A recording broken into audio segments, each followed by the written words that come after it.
¿Alguien está de acuerdo conmigo que Santo Domingo está como dando tiro? O sea, ¿qué es lo que es con este lugar? Eso es así. Y por eso yo decidí mudarme de Santo Domingo. No hay que mudarse del país para tu vivir dignamente. Something big is happening in the Dominican Republic, and almost nobody is talking about it. For the first time in decades, thousands of Dominicans are leaving Santo Domingo, but not to go only to the US and to Europe, but they're leaving the capital to go to other parts of their own country. And when you look closer, you start to realize this may not be just like a trendy thing to do, but it may be a silent migration that may reshape what the DR will look like in the not so distant future.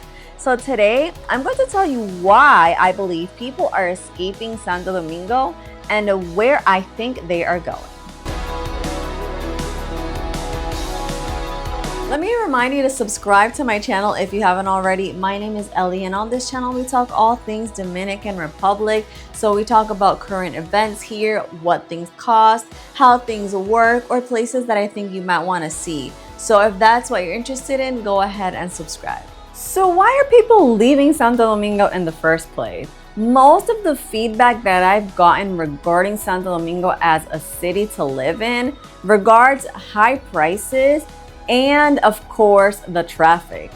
Other bothersome things that people notice about Santo Domingo is the fact that there are a lot of barrios, so there's more trash on the streets some places, and also the hectic cables up on the streets. Here's just one example of a content creator talking about the issues that he's having while living here in Santo Domingo. ¿Alguien más entiende que Santo Domingo es una mierda? ¿Alguien más entiende que Santo Domingo es agresivo, que estamos sobreestimulados de violencia de todo tipo?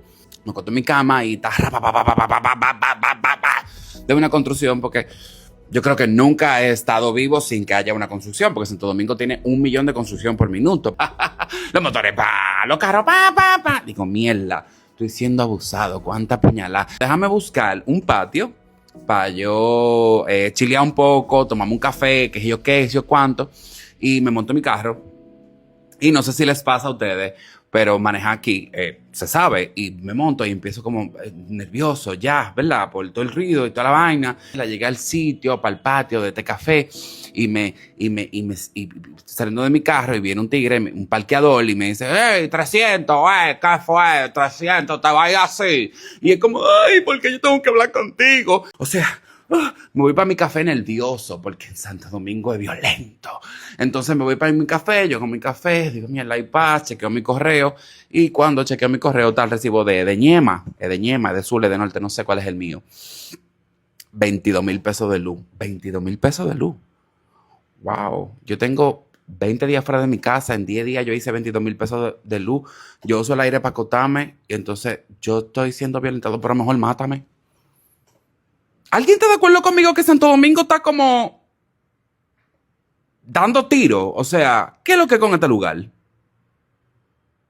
The thing is that Santo Domingo is a capital city of an entire country, so it's obviously going to be more of like a concrete jungle-esque type of vibe because it is a metropolitan area. So there's going to be a lot more hustle and bustle, and a lot of Dominicans are realizing they don't really like the noise. They don't like to be in the middle of all this concrete jungle and a lot of traffic jams type of deal. So they are looking for alternative cities in the Dominican Republic to go to.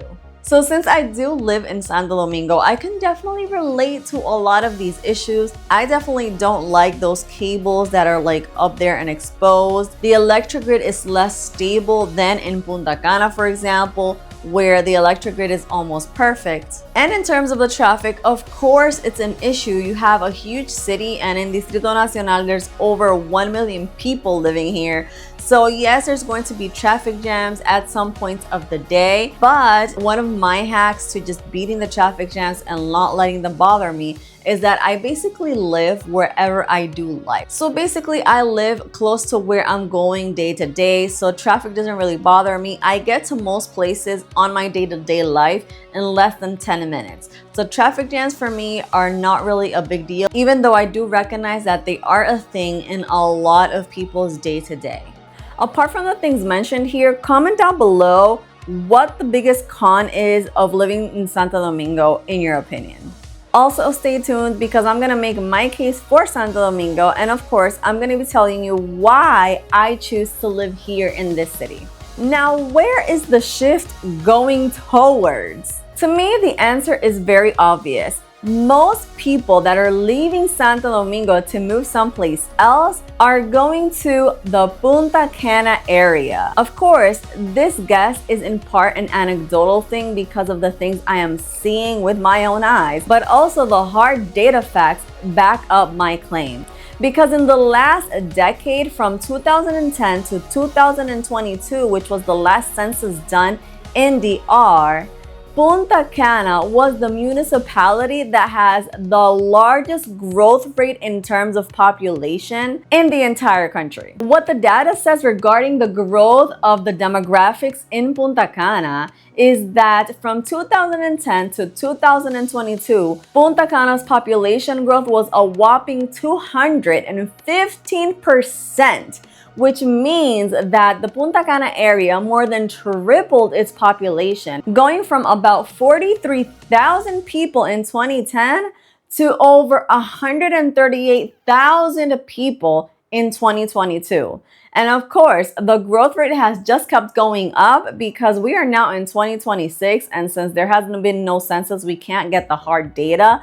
But from 2022 to 2026, there has only been more things opening and more job opportunities, more growth over there in Punta Cana. As an anecdote, I can say that I personally know of very close friends who have moved to the Punta Cana area in the last 5 years because of job opportunities that are going over there. Since there is a huge influx of people that are going to Punta Cana not only as a tourist destination, but a place where people can call home, then of course businesses follow, which means that there are a lot more job openings over there. For example, right outside Vista Cana, they are building this huge mall called La Nube. They just opened up their Sirena. So where in Punta Cana are they specifically gonna get all the positions that they need for the Sirena to operate? Most of those high-level specialized jobs like manager and up, Grupo Ramos is probably gonna have to find their human resources here in the capital city where they have more stores and probability of having a more specialized personnel to place in that new shop they just opened up. And that happens with a lot of things, not only stores, but like schools. There are corporate offices and all kinds of businesses that need personnel to operate correctly. A good friend of mine actually just moved to Punta Cana because they offered her a high-paying job in a bilingual Christian school. One of my best friends also moved a couple of years ago from Santo Domingo to Punta Cana because they offered her a very good position in a very popular business group in Punta Cana. So in response to the previous commentary about Santo Domingo, this other influencer has a response because she herself had moved out of Santo Domingo to Punta Cana. Santo Domingo es agresivo, que 22,000 pesos de luz. Wow. Eso es así. Y por eso yo decidí mudarme de Santo Domingo. No hay que mudarse del país para tu vivir dignamente. Yo pago los mismos 22,000 pesos de Jun, lo único que en mi casa no se va la luz. Y si se va a ir la luz, te lo avisan entre 24 o 48 horas antes para que tú te prepares. Y usualmente es una avería que arreglarla dura entre 2 o 4 horas. Si tú tienes hijos, tú tienes 5 opciones para llevar al colegio. En patineta, en bicicleta, caminando, carpool o en tu carro. Aquí la mayoría de las actividades se hace al aire libre. Cero cultura de encierro, apartamento. No. Aquí el sistema funciona distinto porque hay organización y seguridad. Y tú dirás, Claudia, pero Punta Cana es para ricos o no sé. No, Punta Cana es para gente que trabaja y sabe invertir su dinero. Aquí ese tema del tránsito no existe, al menos que sean en lugares muy específicos donde ya tú sabes que ahí tú vas a durar máximo entre 10 minutos para cruzar esa cuadra que usualmente se hace un tapón. Aquí es una comunidad donde todo el mundo se conoce y si no sabe quién tú eres, e incluso hasta el que tú le caes mal, tú sabes que te saluda cordialmente. Otra cosa, aquí hay un parque cada 2 cuadras y todos los proyectos que hay en el área tienen un parque a 2 cuadras. Y mucha gente me dice, ay, ¿tú vives en una burbuja? No, yo no vivo en una burbuja.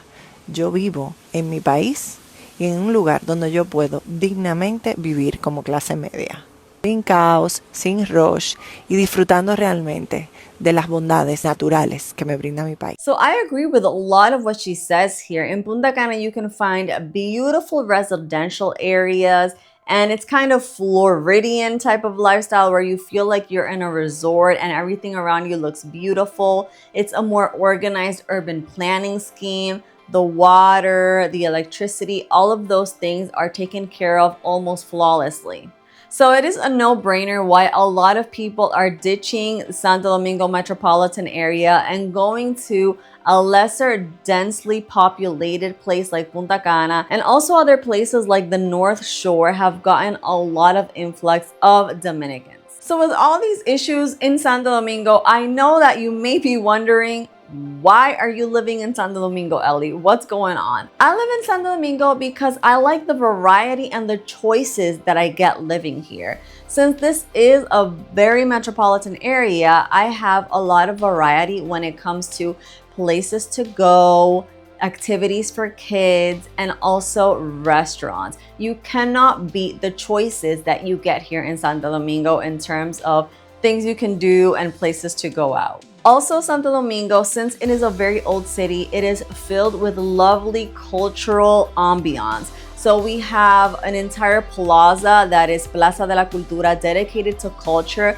We have a national library. We have the national museums. Most of them are here in the capital city.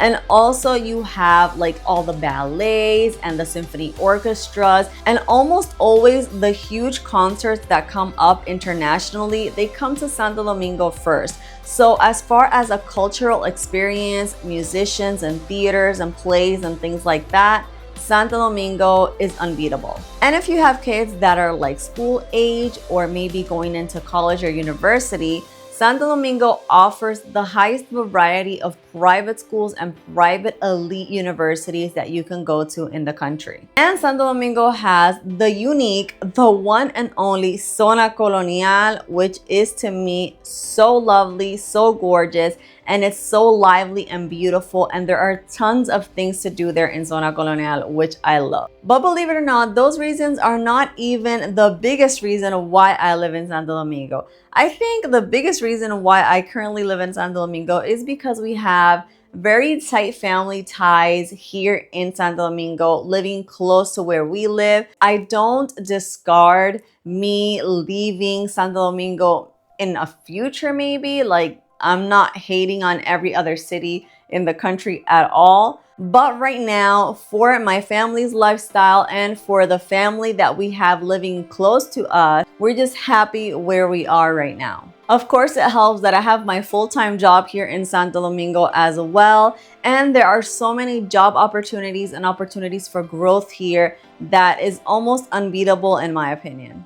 So guys, what do you think about all this? Do you think Santo Domingo is overrated? Comment down below. Also, I'd want to know, if you could move to any city in the DR, where would you go and why? And for now, guys, this is me signing out, and I'll see you in my next video. Bye.